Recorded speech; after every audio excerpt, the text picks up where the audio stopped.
Vem já também? Tens ali os bebês, Zadinho. Não está ninguém aí a subir deles? Quem sabe não. Arrancámos agora todos, uma maré deles. Tens aí os bebês, não esqueças dele. Está aí alguém embaixo? Desceram bués nossos agora, mesmo bués. Pai, 6 ou 7. Então vá que vais por aí. Desceram pai uns 7 por aqui.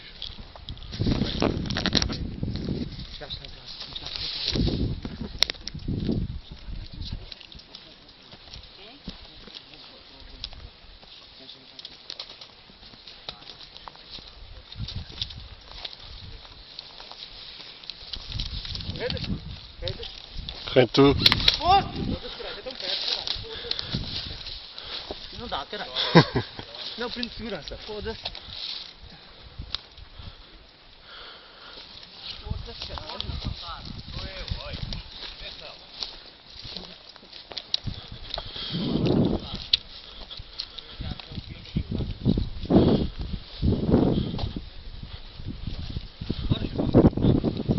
Foi? Já somos 5.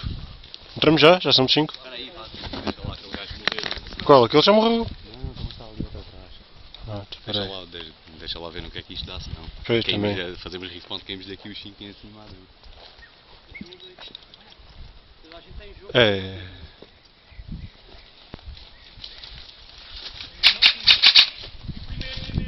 Hã? É foda-se, cima das redes é 15 metros, caralho. Olha lá quantos aqui estão para entrar. Tem aqui mais 5. Mete os óculos! Mete os óculos, já. É só irem buscar a bandeira. Chacal, está aí. Então mas aquilo vai para onde? Foda-se. Vai para o responder ou foi esconder? É só irem buscar a bandeira que ele está ali em cima. Olha lá, vocês têm ajuda, o rapaz está aí junto, caralho. Então se o rapaz tem que acabalar, tem daqui Cássio. Está morto, está morto. É o que eu estou a dizer, então o rapaz tem que acabalar se não é daqui dá-lhe. Aquilo estava ali atrás. Em mim, dispararam tudo depois, mas ele disse que mandou render, Mas a gente somos 7 e ao meio.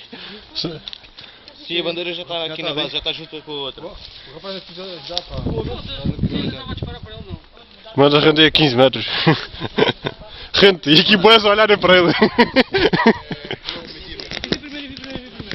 Vamos trocar de base? Bora. Não, vamos trocar de base.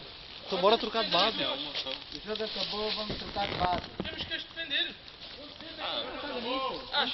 É, Pá, então senão eles também não entram. não, eles estiveram aqui, mandaram render aqui 5. E até lá duas, mandaram render. Grande chacina que é fixe, cara. Eu sou mesmo o melhor jogador do mundo.